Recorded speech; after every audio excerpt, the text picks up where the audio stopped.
দর্শক, ট্রলার ডুবির বিষয়ে আরো জানাতে রাঙাবালি থেকে সরাসরি যুক্ত হচ্ছেন সহকর্মী আয়ুব খান।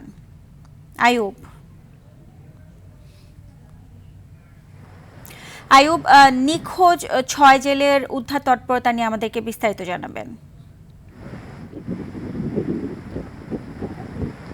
হ্যাঁ সুজানা, আপনাকে ধন্যবাদ। আমি এই মুহূর্তে রয়েছি আসলে সাগরের যে মোহনা রয়েছে সেই পারে।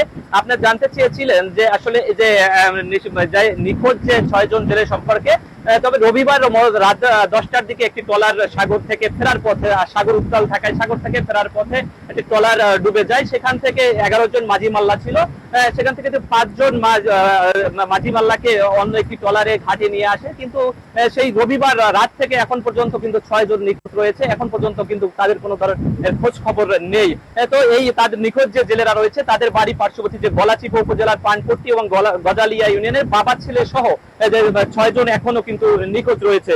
তো উদ্ধার অভিযান সম্পর্কে যদি একটু বলে রাখি, সেটি কিন্তু উদ্ধার অভিযানের যে নৌবাহিনী, কোস্টগার্ড এবং নৌ পুলিশ যারা রয়েছে তারা কিন্তু সর্বদা তারা চেষ্টা করে যাচ্ছে যে উদ্ধার অভিযানের। তবে আবহাওয়া খারাপ থাকায় সেটি কিন্তু এখন ব্যাহত হচ্ছে। আমরা যদি এখন একটু কথা বলার চেষ্টা করি রাঙ্গাবালির যে নৌফারের যে ইনচার্জ রয়েছে নূরে জায়েদ, তার সাথে একটু কথা বলার চেষ্টা করবো। আসলে আপনাদের এই ৬ জন জেলে নিখোঁজ রয়েছে, তার উদ্ধার অভিযানে আপনারা কি ধরনের পদক্ষেপ এখন পর্যন্ত নিয়েছেন বলে জানাবেন। আসলে যে ৬ জন জেলে নিখোঁজ রয়েছে তারা গভীর সাগরে আসলে আমাদের কার্যক্রম করার মতো আসলে এবিলিটি বা ওই যে ইয়ে নেই আমাদের এক তীরের বাইরে।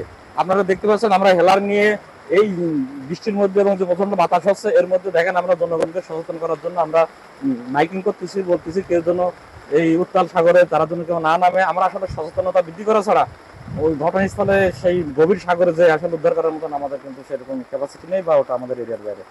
শুনছিলেন যেমনটা বলছিলেন নৌফারের যে ইনচার্জ নূরে জায়েদ। এছাড়া আমি আপনাদের যদি আরো একটু যুক্ত করে রাখি যে নিখোঁজ যে ৬ জেলে তার কিন্তু ইতিমধ্যে তাদের খোঁজ খবর নিচ্ছেন প্রতিমন্ত্রী নুরুল হক নূর এবং গলাচিপার নির্বাহী যে অফিসার রয়েছে তারা কিন্তু নিখোঁজের বাড়িতে গিয়ে কিন্তু তাদেরকে খোঁজ খবর নিচ্ছেন, কথা বলছেন। তো এই এখন পর্যন্ত তাদের কিন্তু কোনো ধরনের খোঁজ পাওয়া যায়নি। এই ছিল নিখোঁজ জেলের সর্বশেষ। পটুয়াখালী রাঙ্গাবালি থেকে।